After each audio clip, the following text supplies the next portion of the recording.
Howdy, everybody. Welcome back. For those of you online, sorry we're a few minutes late. As you can see, we had a wardrobe change this evening for our little hoedown for dinner. In person, it was a lot of fun. But we're back, and I'm really excited to introduce you to my newfound friend. Her name is Angelina.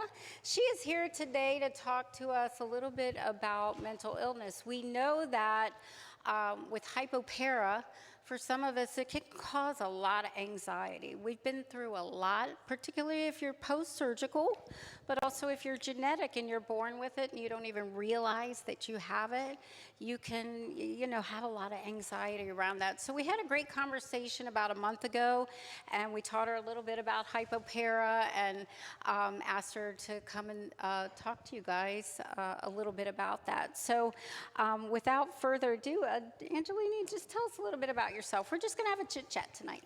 Just a chit-chat. All right. Well, my name is Angelina Hudson. I am the CEO of NAMI Greater Houston. So NAMI, the National Alliance, is housed in Virginia. It is our national team. But the National Alliance on Mental Illness has several affiliates, over 600 affiliates across the country.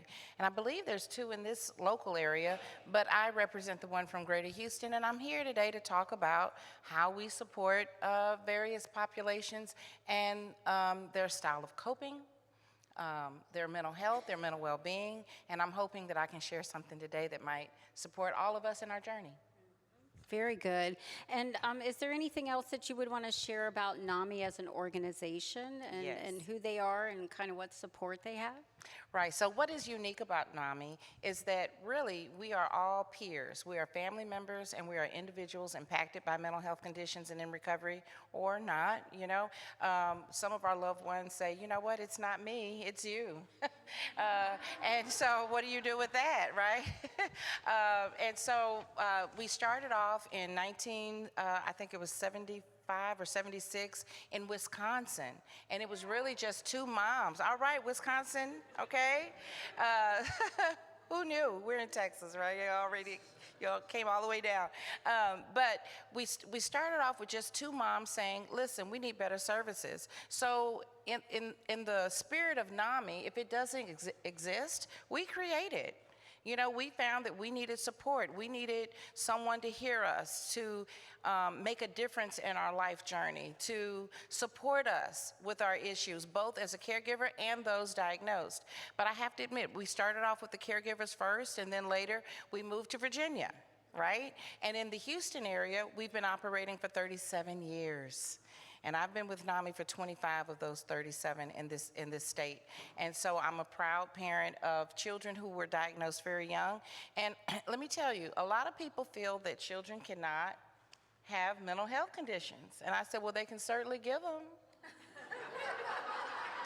So in that vein, I want you to consider mental health as a part of whole health, and all of us are somewhere in that continuum between wellness, unwellness, and unwellness, and then recovery again. So, it doesn't.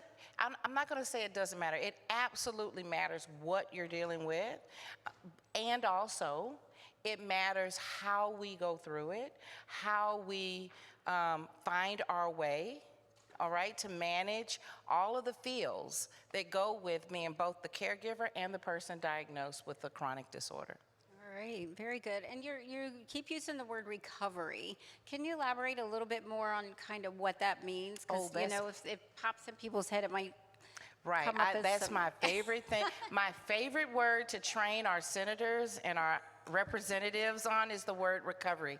So in many ways, when we're talking about physical health, recovery typically means you're healed, you're done, that's past tense, whatever you were going through, but not in the mental health arena. With your emotional health, recovery means for many who are diagnosed with depression, anxiety, OCD, different types, mood disorders, or even psychosis, it's never really over. You manage those illnesses, and recovery means that you can manage the illness well enough to live with dignity and respect and a life that you can be proud of. Absolutely. And when we were talking, yes. When we were talking to you before, we talked a little bit about, the genetic form you're kind of born with, but when you're post-surgical, and again, we talked, most of us are 45 or older, and as the majority of people, there's people younger, but this happens to you. Sure. So in a sense, you can kind of become a little bit of a victim of it, right? We talked Absolutely. about that. Absolutely. But how do you overcome that victim to be a victor in your life? And I think you're talking about the recovery. So can you share a little bit about how do we take ourselves from, gosh, this was done to me? Sure, sure. To I can recover and live with this, even though it's going to be my entire life long. Sure, sure. So, I remember when I first came into the NAMI fold, my very first class, 2001, and I learned something that I had never, by this time, I'd been to college, I'd been in a master's program, had these children, and I had the children I wanted, right? So I ate right, I did all the things, you do, and, but yet I had this child clearly with something going on, and I couldn't get a good diagnosis. It took me forever to get an accurate diagnosis, and so during that time, I got all the misdiagnoses. And I go to this class, and I'm ready. I'm just angry. I'm so angry. I'm ready to leave mama, daddy, husband, just all of them can get off the A team. I'm the A team. I'm the only one that knows anything because I'm hurting, and I got to fix this because y'all are not on my team, right? And I go to this class, and first of all, I'm amazed at two things. Number one, it was free. Wow. And because, insurance and the co-pays that I've been paying, up to $1,400, $1,800, $2,200 for, tests to be, and so this is free. And then the second thing, this group of octogenarians, do y'all know what that means? That's like all 80-year-old people, were volunteering to take care of our children. And I'm like, I can't take care of them. What are you gonna do? Anyway, they took one octogenarian after another, took all of our kids away, leading them out the room. And I'm like, good luck. And I thought they would come get me real soon, but it never happened. And the first thing they taught us, to answer your question, I'm sorry I'm taking so long, was they said, have you ever heard about the predictable stages of emotional response to trauma? And I was like, what does that have to do with me? But no, I've never heard of that. And they said, you may not have recognized it, but you have experienced a trauma. And I'm like, what you say? And they said, yeah, you've experienced a trauma. And I said, why do you say it was a trauma? I mean, my child didn't die, all three of them here, God help them. And they said, no, when you have an expectation of your life going a certain way, when you have an expectation that a child that you've given birth to, what's the first thing you do? 10 fingers, 10 toes, but still the train gets off the track. So you're traumatized. Things that your life is not unfolding the way you thought it was gonna unfold. And so then they bring out this wonderful research on the stages. There's three. The first is chaos. Say it ain't so. You know what? That's not even happening. I'm gonna get another doctor. I'm gonna get another opinion because you are obviously a quack. And did I say crack? Probably the same thing in my head. And so I just, and so you're in this denial. You're in hope against hope. And I'm just gonna be very transparent. For a long time, I would wake up and hit the mattress, going, oh, the rapture has not happened. I was praying for a rapture. I just wanted God to take us all, just take us all. And I would just wake up and hit the bed and be mad, first thing in the morning. And so that was my stage one: chaos, conflict, confusion, say it ain't so, right? The second stage is called learning to cope.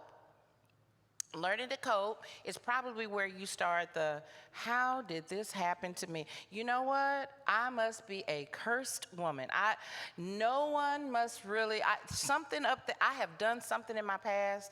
I'm gonna figure it out. Let me see if I can write down all my sins right now to figure out which one it was that brought this to myself. And so and then I was trying to think, did I drink a glass of wine in the first semester, first trimester? I just really wanted to know what I did. And when I came to the conclusion that I didn't do anything, then I'm angry. I'm like, this happened to me, and bad things happen to good people, but still, why me? And then, so this stage is called learning to cope. And in the learning to cope stage, you kind of accept your reality to some degree. You also, because it's real now, you start to grieve. Did y'all know there were 9 stages of grief? And one of them is anger and resentment, right? So I have a really, really good friend, Gary Eagleton, and we used to train all over the country. And I was just blah, blah, blah, just so mad. And he said, you know what your problem is? 20 years my senior. And I'm like, and what do you think is my problem? And he said, you are resentful. I said, take that back. No, I'm not. I said, don't you hear the tears coming down my face? Don't you hear the voice? I'm crying. I'm sad. He said, no, you're not. I said, but I'm crying. He said, yeah, but you're resentful. I hung up on him, and then I'm like, oh my God, I just hung up on Gary Eagleton. So then I called him back and I said, I'm so sorry for hanging. He goes, no, people who are resentful hang up on people, and you're angry and you're resentful.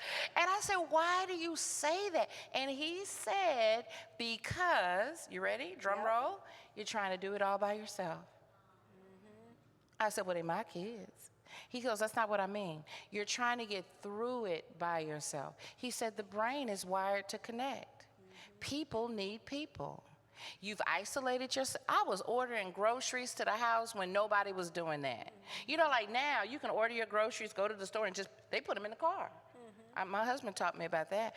But I was ordering groceries when it wasn't a thing because I was so afraid to leave the house. I felt judged. I felt embarrassed. I felt out of control. Did I already mention I felt cursed? So anyone looking at me, I just thought they could see the sin.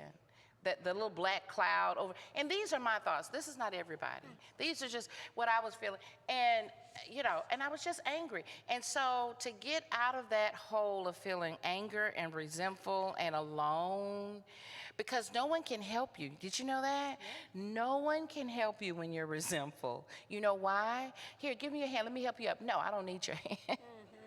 My poor husband, I decided in my anger to go blonde. All of this right here fell out, all of it, just a big hole right here. And I'm not a blonde. No, God knew what he was doing. I shouldn't have been a blonde. And I came down the stairs to introduce my blonde self. And my husband came in the back door and he said, honey, what are we having for dinner? And I said, pot roast. And he says, oh, we're having pot roast again. I lost my mind. I cried all the way down those stairs. I said, you blame me for our child having a brain disorder. You blame me for the decisions I made. You blame me. And none of that was, did he blame? He asked me, what are we having for dinner tonight? and when I said pot roast, and he said again, all of the floodgates came. Can y'all, am I by myself? Okay, yeah, all of the things came out. And I'm only telling you about one child. That was the child that first led me to NAMI. But then, the school calls and says, Miss Hudson, we got a problem. And I had to have another child diagnosed. So we decided not to have any more children. And then God had another plan and have a third. And so, then I was afraid. Like, what if this happens again? And it did. But he's so fabulous. He doesn't have autism. He's not diagnosed with that. He's diagnosed with bipolar depression. And it really became noticeable like at age 2 when he got kicked out of the Y. He got kicked out of every school he was in. He got kicked. And he's so sweet, but then he's not. So people like him for about 3 or 4 months. And so I would go to the teachers and say, okay, he's cute, right? Yeah, dimples, big smile. You gonna call me? Here's my number. Just we're gonna partner in this school year. And they would say, Miss Hudson, you're really overreacting. He's a really sweet child. I'm like, mm-mm. And then how betrayed I felt when they call me and say, come get him out my class. But I'm going too deep in the weeds. The point is, every journey, every mountain I've had to overcome, every situation I've had to go through or manage to figure out how to live this life with dignity and respect, which sometimes is laughable. it always took connection. It always takes someone else either sharing their story or allowing me to cry through mine, or sharing a resource, or just another way to look at it. That's the best thing. The very best thing I ever heard was from a husband and wife on a stage at a church in Houston by the name of Sagemont. I went to that conference years ago. I've never been back to that church again. But there were some family members talking about caregiving. And they had one piece of advice. You mind if I share it with this group? They had one piece of advice. They said, carve out at least 20 minutes a day for yourself. And I said, no way. No way, these gremlins right here are not gonna let me have 20 minutes a day by myself. And I'm talking about in the context of caregiving. So I'm saying gremlins, yours could be Frankenstein. It doesn't matter, you know. But I said, there's no way I'm gonna, and they said, yes, you can do it. This is what you do. Make a sign. And I said, well, I got one that doesn't read. And they said, okay, draw pictures. And I did. I had words and pictures. And they said, after 9 o'clock, I picked 9 o'clock. You could pick 8 o'clock, you could pick 10 o'clock, but I picked 9 o'clock. I said, after 9 o'clock, do not knock on this door. Only knock in the case of fire, vomit, or blood. Yeah, imagine they still found a way to knock on that door. And I had to call 911. But aside from that one time, and that was the young one, the Yahoo, right? But aside from that one time, I got 20 minutes a night with Diana Krall, you know, and some candles. And then I finally, you know, after that incident with the 911 call, so then I got the kind that you just push the thing and the light flips on. Yeah. You gotta find a way. You gotta find a way to have time for your own sanity. You have to find a way to have self-care. You have to find a way to, even when you don't have the funds to do things extravagant, find things that you like to do, that you, and I've learned along the way now, because I do this all over the place. I went to a church in Huntsville, and they said, little lady, and I took that as a compliment. They said, little lady. I said, say that again. He said, what do you do for your own self-care? And I said, I'm so glad you asked. I said, I travel. Now, see, y'all think I go to Europe and Spain and Colorado. I go to Galveston. I sit in my car, I lower all the windows, I listen to the waves. Do you know, if you close your eyes, those waves can be from anywhere, right? I read books. I'm really in love with this one author. His name is James Patterson. Have y'all heard of him? Oh, I'll never read all those books he's writing. And so then I'll never run out. And all the chapters are like 1.5 pages. So before the next big emergency, I can get through a couple of chapters. Think about it. And I get them at the half-price books. Do y'all have half-price books where y'all from? Anyway, they've got stores that resell books, and guess what they have?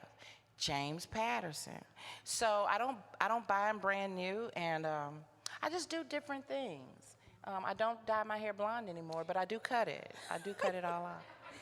Oh, well, thank you for sharing all that. And two, we're going to make this interactive as well in just a little bit. But I wanted to ask a question because, again, this is a lifelong journey for all of us. It's not going to change. We'll get different treatments and things like that. We're going to have things that come along. You know, I'm post-surgical 10 years, and this last year I was diagnosed with stage 3 lung cancer, been going through chemo and all these things, and what you all said about, oh, why me, what did I do, and all that stuff happened, right? All the things. I've been fortunate in my life to have a lot of leadership training that allows me it taught me to do self-talk and, you know, take your time and, you know, allow yourself to do things, but not all the time. There is times when you say a lot of bad words. And a lot of and you're just kind of like, but then you feel guilty, right? Oh. You feel guilty for taking time for yourself, or you feel kind of guilty, you know, maybe because you we're ranting like a fool or whatever. What other coping mechanisms, like what else can we do Sure. to be able to help ourselves? Sure. One of the things that has sustained recovery for me, and I'm in recovery simply because I'm walking the journey with people who have very difficult chronic disorders. So, you know, have y'all heard of that song, If Something Is Wrong With My Baby, Then Something Is Wrong With Me? Okay.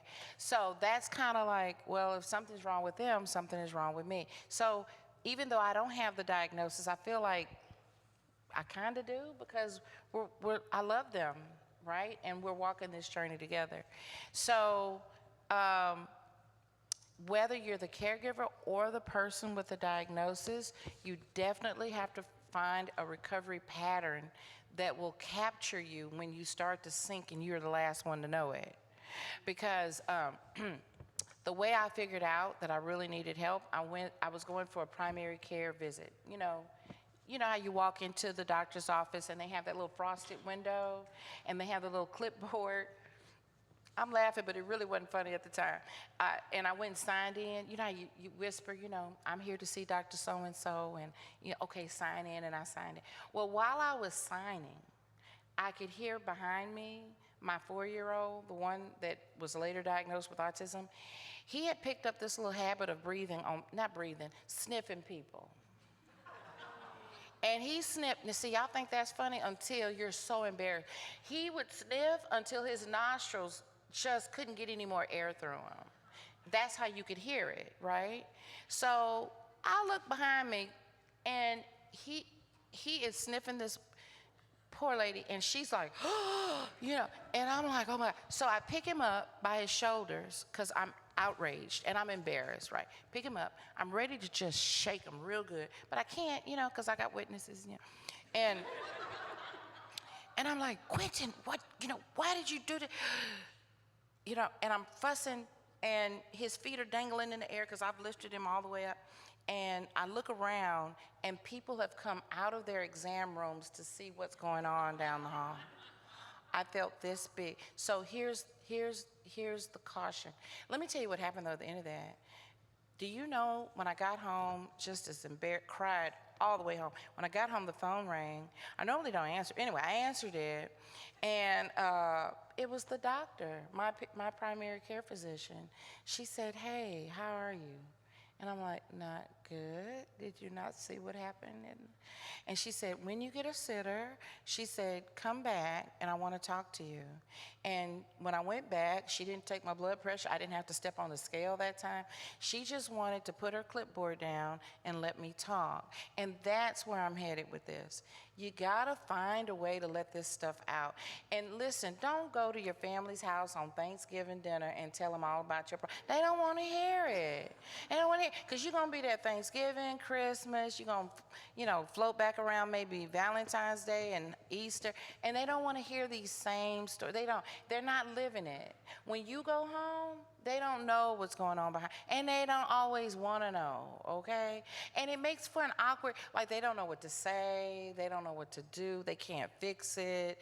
But if you find a support group, a group of people who are walking similar paths, they have a similar journey, and for 7 years I don't go, so I feel like a hypocrite telling y'all this, but let me fix it real quick. For 7 years, I wouldn't go to a support group. People were saying, go to a support group. I'm like, I ain't going to a support group. You know why I didn't go? Because I felt like I don't want to hear nobody else's problems when I got enough problems of my own. And I wasn't going to cry in front of people. I'm not crying in front of, and the ugly boo-boo face cry. I am not doing that. I am not Oprah. I'm not going to sit on the couch and cry and pull up. I'm not going to do that. And so I wouldn't go. How did I end up going? I think the person who created the support group model, her name is Kate Fahrenholt from Baltimore, Maryland. She asked me to come to her training. She was coming to Dallas. And I drove her from Dallas, and I sat in her training. And I thought, this is the best thing since sliced bread. So it's not care and share, where everybody goes around in a circle. It's where she spins around the room 1 minute apiece. Just tell me what's going on right now. And if you start with, well, in 1997, she said, what's going on right now? And so then everybody gives a snippet of what's going on right now. And then there's like group work where she divides 5 categories. I won't go into it in depth. But let me tell you, and then the meeting ends on an up note. So there's 3 pieces: the opening, the group work, and it ends on an up note. Why is this group, now I'm a national trainer, okay? Kate has selected me to now do this, because I love it so. What makes this support group model, which is evidence-based, so impactful? Y'all want to know what it is? Drum roll. I'm glad you asked. It is, we separate, a trained facilitator separates issues for which there's little or no control from those which is practical, helpful, constructive information. And you go, duh, no, I've been doing this for years, okay? People come in and they go round and round and round about issues for which they have little or no control. I do the same thing. I dyed my hair blonde, trying to fix something I couldn't control because I felt out of control. But usually when people, and Kate's so funny, she calls it wallow and awfulizing. So the reason people wallow and awfulize, I don't even know if those are real words, is because they're trying to fix something that is not fixable. And so what the model has are these aspirations. I think there's 12 or 13 of them. And I've done this for years and I've never memorized them all. But one of the most impactful ones is that you'll never give up hope. But there's many others, like I will see the future in a more realistic way, or, these are aspirations that I will look for better coping skills. And so then a trained facilitator will take those aspirations and kick it back out to the group and say, how? How do you do that? And then you get all of these little ways that other people are in a similar journey, finding ways, because everybody's not going to read James Patterson. I can just tell. Everybody ain't not going to read it. And everybody's not going to listen to Diana Krall. And everybody's not going to go to Galveston Beach. Some people actually will not go to Galveston Beach. So you have to find your way or something that works for you. But you learn those things through community and group work and group discussion, but not at the Thanksgiving table. I promise you, if you take this to your family every single holiday, they're going to find someplace else to go. They're going to start saying, hey, we're not having dinner this year, because they don't know how to handle, they don't have the fix. And if they're not walking your journey, it's not that they don't care, because they love you intensely. They just don't have the lived experience to give you some recommendations. And to be honest with you, do you really want them? If someone is, if someone's not walking your journey, do you want them telling you what you should do? Right. No, because they have no credibility in your situation. And so, you really want to be around. NAMI now, we call ourselves a NAMI family because many times we grow very, very close together through these groups and psychoeducation classes, because the people that are in these classes and groups with us, they know us. My very first class had 22 people in the class. Mm-hmm. I'll never forget it. That was 2001. And when everyone got settled into the class, which took like 2.5 hours, some people were driving from Beeville. I don't even know where Beeville is. Some people were driving from way out. I was driving 20 minutes to the class. And many of them had multiple children or children with multiple disabilities.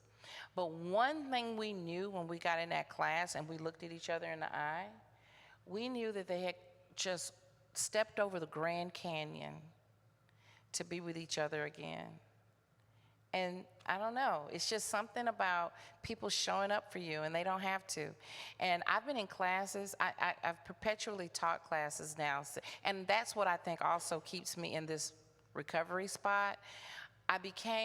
Once I became capable of handling my own circus, I became a teacher, then I became a state trainer, then I became a national trainer, and I volunteer with this group, even if I didn't work for NAMI, which I've only done that for 11 years, even if I didn't work for NAMI, I would still be in the NAMI realm because it's a part of what keeps me stable, because I'm able to give back and help someone else, maybe in ways, that I can't help myself, and that's rewarding within itself. So that's how you stay in recovery, I think. Yeah, we were talking about that when we talked earlier last month, and I was telling you, Robin Roberts from Good Morning America, how I learned from her years ago when she was sick. She said, "My mama always taught me, make your mess your message." Make it your And I will message. say that I share my world and what's going on with me with a lot of people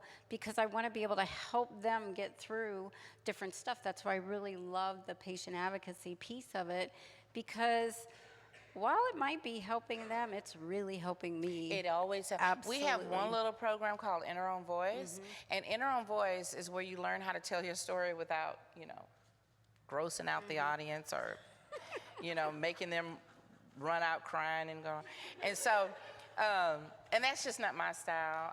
I tend to laugh at my own stuff, right? And so I bring that to the table. But some people will go too far, so we train them how to speak. But do you know what all the In Our Own Voice speakers tell us? That every time they tell their story, it's almost as if they're defeating the issue over and over and over again. They're overcoming over and over and over again. So, I think these models are, except the psychoeducation, okay, yeah, you got to have like some psychiatrists writing that. But the model, the support group model, the advocacy piece, the awareness piece, those are things that can be adopted for any chronic disorder, I think, and would very much change the trajectory, right, of how you look at it, how you feel about it, how your family bounces back. Because I remember early on when it was just one child profoundly impacted by some brain disorder, and we didn't know at the time, and that was our middle child. I was very, very conscious that this was also impacting the older and the younger child, right? So things don't happen, these disorders or conditions or diagnoses, they don't happen in a vacuum. I always tell people, if mental health conditions hit one person in the family, guess who's impacted? The whole family, okay? And so if one person is diagnosed with a chronic illness in your family, that's everybody's thing. That's gonna be, even if a person has been, I was looking at I just came from an event, these last 2 or 3 days, our church had a convention or something in San Antonio. And one of the little boys who's lost his sister in gun violence, right? Not his, it was like random. He lost his sister, and he was wearing her picture around his neck. And I thought, wow. I had never really watched him. I knew the parents, and I knew the parents were still struggling, right? And they do things every year. They raise toys for Christmas in her honor, trying to heal themselves, right? But I'd never paid attention to the little boy and how he still holds his baby sister on his chest. And I'm thinking, wow, it's the whole family. It's not, it's not hitting just one person or one parent. It's everyone who loved and adored this little girl. And so that's the same thing that happens to us. And so putting practices into place where they can talk about it and express themselves and deal with the grief and the resentment that I told Gary Eagleton I didn't have. Giving them a place, because see, I dyed my hair blonde, but what if they do something else, right? What if they cut up at school, or what if they become reclusive and they begin to change, their personality begins to change? Well, they're trying to cope, and so we have to find a way.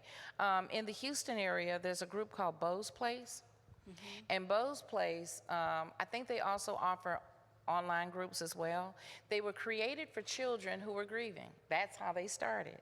They now have a process for grieving but it's very specific. It's only in the case that they've lost a loved one. Why am I bringing it up? Because it's a process. And that's what I'm recommending. I'm recommending adopting a process to not stuff it down and act like it's not happening, and not really make it so morose that everyone has to cry every day and get this cross and put it on their shoulder and drag it around the house. No. But I think you need to have a way for people to talk when they need to, for people to explain their behavior, a way to call out behavior that's unwanted, unneeded, misunderstood. Oh, yes. Tigers, lions, and bears. Oh, my. You've got to have a way to say your stuff stinks, okay? In a respectful way, right? Right. In a way. And so, yeah. So we adopted all of these processes in my house. You should have seen my house back in the day. We had labels on everything, chair, tape. When you have someone who's not talking, you are hyperlexic. Everything, even the poor little plants had, leaf, you should have seen the year we had dinner from church and we invited all these people over and they were like, wow. Because we also had something called schedules. They're called analysis and microanalysis, so that we had like an AM routine, a PM routine. But all of this stuff we did was just so that we could have a life that we were proud of, that we could hold our heads up with dignity and respect, and we could just fight on. And now my kids are 29, 28, and 24. They don't live with me. I know, y'all celebrating, right? I can hear it, yeah. But they're only 5 doors down there at my mom's house. We almost got him there. Yeah. We're almost there. But employed, and it's all hopeful. It's all looking up. But it wasn't by incidents. It wasn't by, and it was no one thing, right? SAMHSA, SAMHSA, while it still exists, okay, y'all.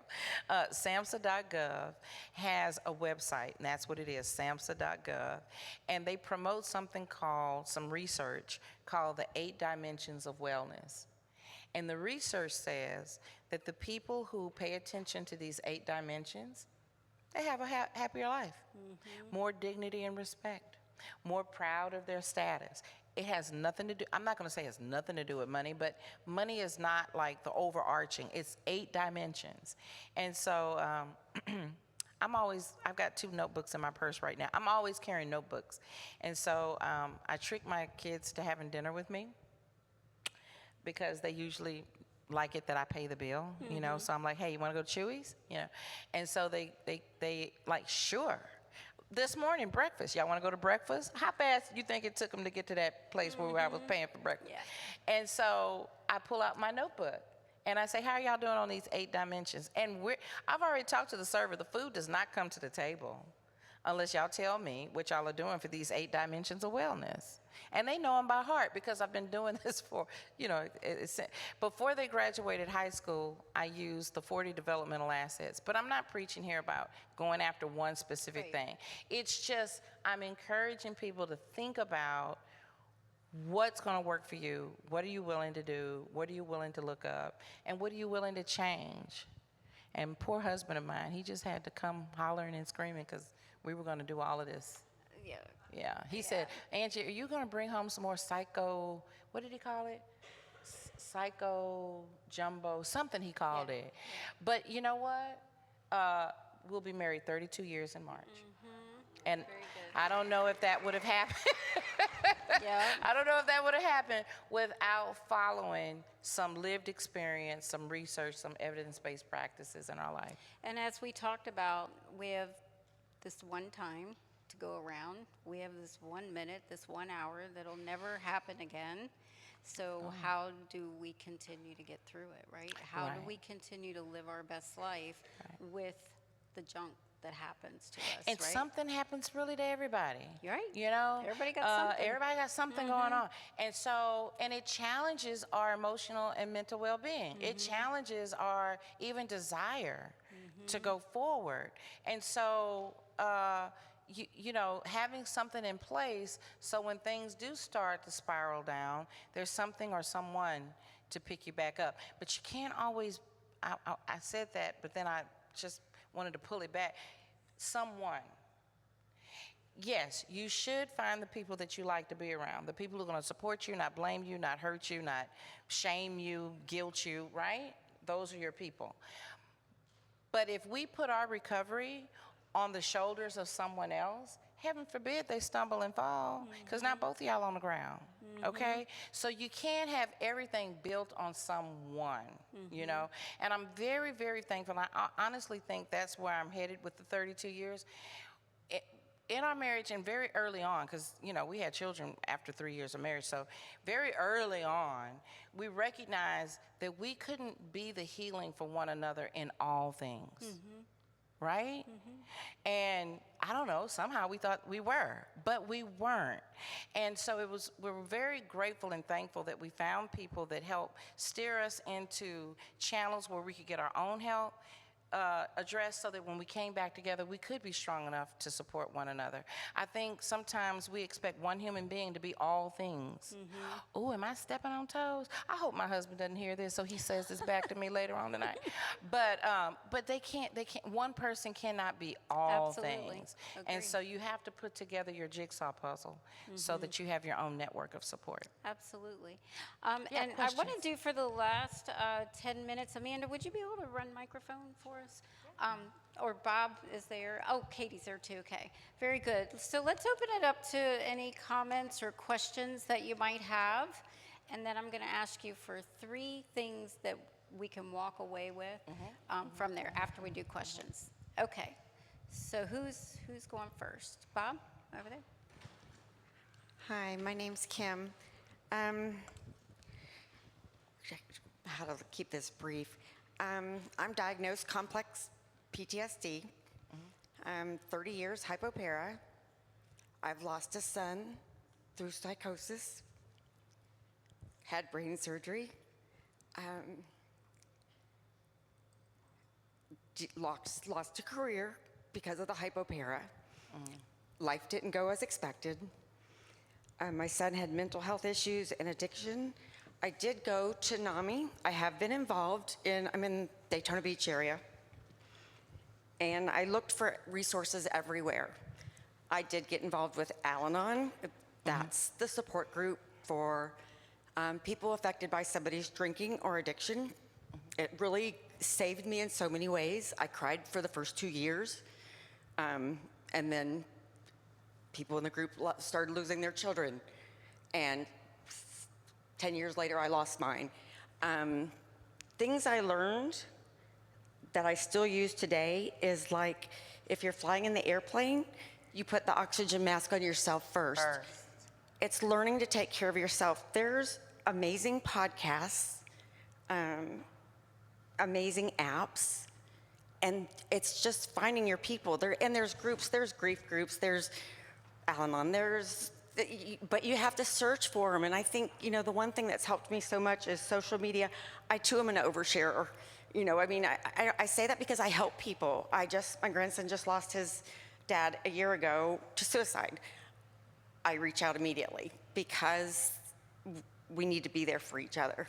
So I just wanted to, give those little tidbits. There's people out there, and we're survivors in more ways than one. And all you got to do is find those people. So thank you, that's all. Thank you for sharing that. Thank you. Give her a hand clap for that. Thank you for sharing. Katie? And every time you share, I am certain there was someone else just now with what you shared briefly. It was like, oh my God, me too. I'm going to reach out to her because I don't know how I'm going to make it through this. And I think that's our role, making our mess our message so that someone else can benefit from our recovery. Hi there, my name is Ashley. I'm from New York. I coordinate services for individuals with mental illness every day. And one of the barriers that I run into is NAMI being more geared towards the caregivers compared to the individuals with mental illness. Is there any national information or support that we could give to our participants? Absolutely. So we were guilty of the same thing in 2001 is when I started. And NAMI is such a customizable type of organization, and you don't even have to be a Model A, meaning you don't have to be your own 501c3. If you have a group of people in recovery that say, you know what, nothing for us without us, then you could contact NAMI and really jump into all of the programming. I do some training in North Carolina or New Jersey. I think it's North Carolina. Now I'm feeling bad because it is North Carolina. So North Carolina is a state, and also Tennessee, which is probably a little closer to you. They are both ran and operated by people who are in recovery. So those two states tend to have programming that leans more to the person diagnosed than the caregiver. So I would encourage reaching out to any, especially Tennessee, because I was just up there. They do their focus is more to the peer side, but there's so many programs that we have now, and a lot of it is open box. So if you go to NAMI.org and then under programming and then look for like peer-led programming for the person in recovery, you'll see a lot of things you can do without even being an affiliate. Or questions, comments over here?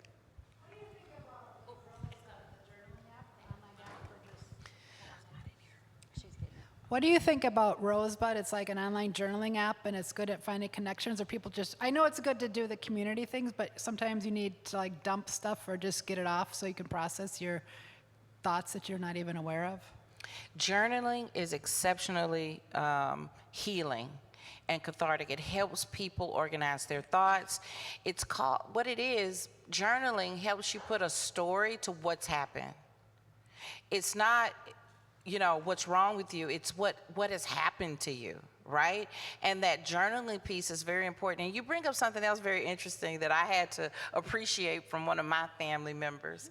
I am so public with it all because the secrecy will just drive me into insanity in my own thoughts at home. So me sharing was very liberating for me, but everybody's not me, right? And so I have a family member who would just abhor walking into a group and there's someone in there she knows that actually happened to her, and she's like, Angie, I'm not going back to no NAMI group. So I think going online, sometimes the anonymity of it all is a part of that healing, right? Because you're connecting with people that really may not have any background that is similar to yours, but they understand what you're feeling in a way that, and then of course the journaling, putting a story. Everyone really has to do that. I mean, even if you are trying to do it or not, one of the healing pieces of a traumatic event, the aftermath, is making a narrative. It's called coherent narrative. Thank you, Lord.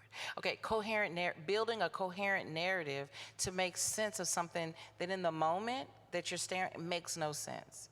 And so I think journaling is a very wonderful part of that. Thank you for sharing. Y'all write that one down. That's a good one. All right, very good. Up, Katie? I just have a comment.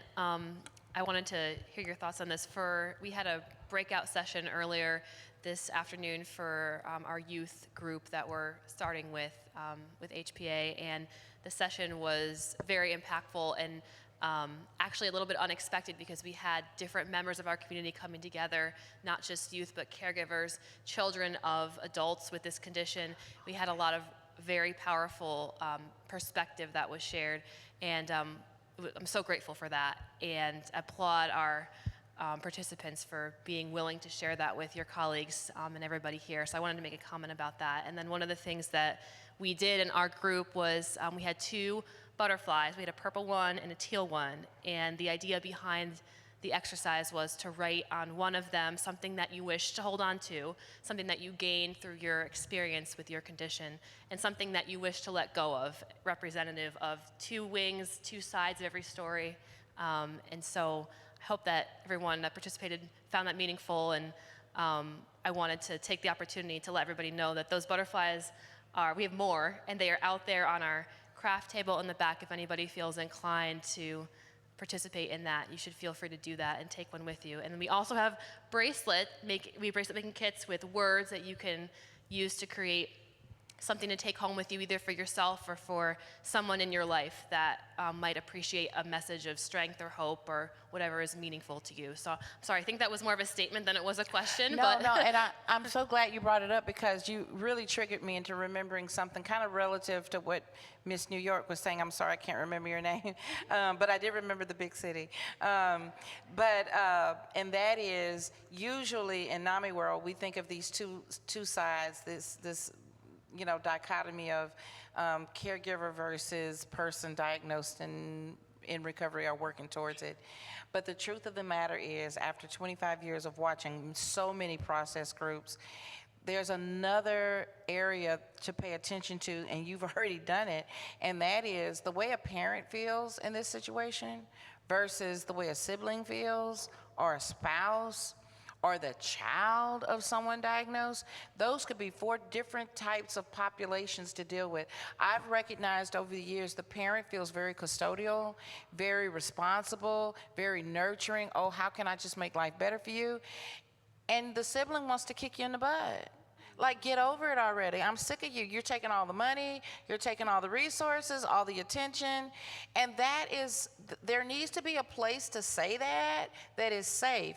Then there's the spouse whose life is forever different, right? And when they said I do, they didn't think this was a part, they said that for better or for worse, but I don't know if they meant it when they said it. And so now they're into this part of it, right? And they're still there, but barely, white clenched knuckles, barely hanging on.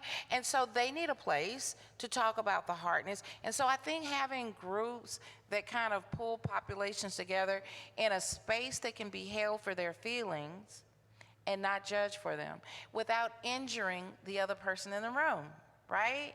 That is one of the reasons why we don't have caregivers with the person in recovery that's diagnosed, because we don't want them to say something that triggers something but also paying attention to the pecking order in the family and allowing them maybe breakout sessions to talk and share something that they would never share in a mixed audience. So bravo. Teal, what was the other color? Purple and teal? They're little tiny purple and teal cutout butterflies. So there's 2, and so you can pick one of each color. You can pick as many as you want. Oh, But you can love pick it. one of each color and write something you wish that you're proud of, that you wish to hold on to, and something you wish to let go of. So I don't mind sharing, but mine would be something I wish to hold on to was my resilience that I had gained through kind of just working through the condition and all the things that I was proud of that I did. And the one that I wish to let go of was feeling like a burden to people around me and my providers. Sure. And holding on to that feeling of not being comfortable in that setting.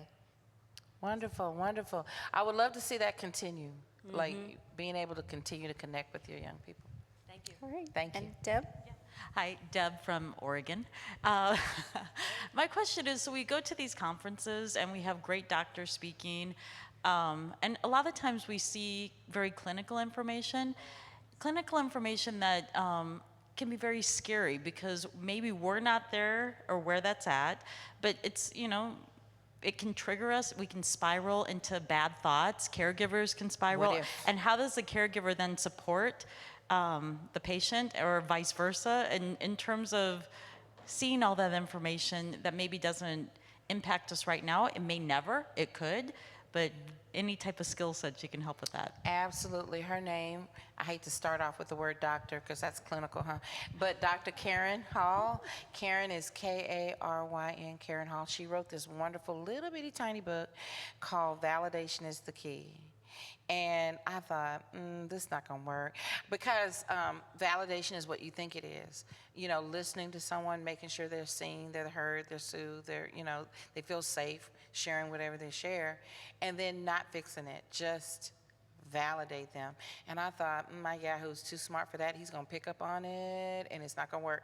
But I went home. I went to a conference, met Dr. Karen Hall, had her sign my book, read it in the car, went home, and I tried it. And it's worked ever since. It still works today. He's 24 years old. It still works. What you're talking about is the anxiety of the what ifs. What if? And I have one child diagnosed with anxiety. Oh my gosh. She can get on the phone and go down that rabbit hole. And then she'll get back. She goes, I just need you to listen to me. And I'm like, I already know. I don't have time. Oh, okay. All right, let's hear it, And so, and she's like this about everything: a new job, a new school, a new boyfriend, old boyfriend, all of it, just all of it. And now she has a daughter. Oh my gosh, the what ifs. And so, but if I validate, and she's like, thank you. And so I encourage you to get that little red book. It's called Validation is the Key, Dr. Karen Hall. But I think any book that you read on empathy, empathic skills, one of the things about empathy, and I'm gonna say this as quickly as I can, is the best way to learn how to be more empathic is to learn what to not do, okay? Because that's the problem. Do you know that men are more empathic than women? You want to know why? Because they will say nothing. They will say absolutely nothing. And you will just be sitting there going, you weren't even listening. They were listening. So don't steal the thunder. That means don't tell your story. Don't fix. Now, men will fix, but women do too. So no fixing. Just listen. Just be there to let them process. I think that's probably the biggest takeaway. Find a place. Connection is critical. You've got to connect. If you do it on your own, you get resentful and you hang up on your best friends when they call you out on it. So you got to connect. If you try to do everything by yourself, handle, like, you know how we say, I got to pull myself together. You know, that's the American way. We got to pull up our bootstraps. When you're hurting, you will only start lashing out and hurting others, or really hurt yourself if you don't connect. So connection is critical. Okay, that's number one. Number two, find a way to process that works for you. No two people, well, even in the same house, matter of fact, especially in the same house, because people really don't marry the people that are just like them, right? They marry someone who's different than them. So don't expect the person that you live with to process the same way you do, and then don't get mad at them when they process another way. So that's why I wanted to leave my husband and divorce my parents, right? Because I was in this cycle of traumatic response. I was in stage 2. They were still in stage 1. Oh, I didn't tell you the most important part. So you got to look this up. Like if you look up NAMI and emotional stages, like just Google it, it's going to give you those 3 stages of emotional response to trauma, and then it tells you what you need. That's Dr. Joyce Berlin. She's the one that created NAMI's flagship program, Family to Family, but she did the research, difficult as it was, to figure out what you need when you're in each stage. What's the point of knowing what stage you're in if you don't know what you need, right? So that, I almost missed that. So that's number 2. And then I think number 3 is don't stop working it out. Don't say, well, you know what, I tried, I'm done. No, because can I tell you what's gonna happen down through the years? Now that I've been in this, I got a few white hairs now, I've been in this a little while. You'll think you're fine. You'll be in stage 3, you're an advocate, you're holding workshops for youth and young adults, you're making butterflies, you're holding conferences, you're doing interviews. I have arrived. I am in the place called Zen. And then you'll go to a wedding and you think about how you're not going to be here for somebody's wedding in the future, and you will fall apart. And you'll be where? Back to stage 1. Yeah. Right? You'll be sitting at a graduation thinking about how you never graduated from XYZ, and you'll be back to stage 1. So don't think that it's one and done. Life is complicated. Am I right? Life is complicated, and things will go up, things will go down, and things, just like these hills I was riding on, looking at cows coming here today. Things will happen and it'll catch you off guard. But I'm here to tell you, don't be caught off guard. Don't be surprised at anything you see or hear. Just know that you can still get up again, and you just got to find another process, another James Patterson book, another beach, another something, right? Because all of these things are available to us. It's just a matter of reframing and figuring out how we're going to straighten this out again. That's how you stay married for 32 years. That I do know. All right, was there anyone else? Actually, I think we're out of time for this evening. Oh my goodness, what a great hour. Thank you so much for all your tidbits and sharing and everything. Is there any specific last words that you want to give about NAMI and maybe how people could get involved? That part. NAMI was created for the people who use it. It is grassroots. What does that mean? It is not top down. If from sitting in your living room, you say, you know what, I want a group that does blah, blah, blah. I would like to start advocating. I want to go to this school district and I want to start an awareness on, okay. So then you call your local NAMI affiliate, you call the state office, and you say, hey, is there a local affiliate in my area? If not, be the change you want to see. If it doesn't exist, if there's no people, you don't have people, you do, you just don't know who they are, then be that change. You say, oh, well, I can't take on all that response. Don't. Find 5 other people and tell them what to do. Right? That's what I do in Houston. I mean, you know, so, oh, are people watching this? And so, yeah, so the thing is, be the change. So I love NAMI because all of our programs are free. The training is free. I say free, free, free, free, free.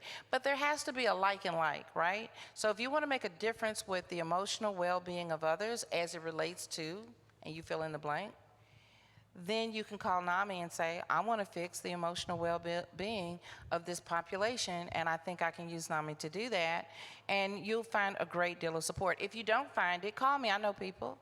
I'm not saying I can fix it, but I can connect you to the one who can. And NAMI also has a 1-800 helpline. So if you call the 1-800 number, and I think it's open 10 hours a day, Monday through Saturday, then tell them what you want to do, and you're a part of the world. And they will help you do it. They helped me, and they helped the people who started our affiliate 37 years ago. So thank y'all for listening to me.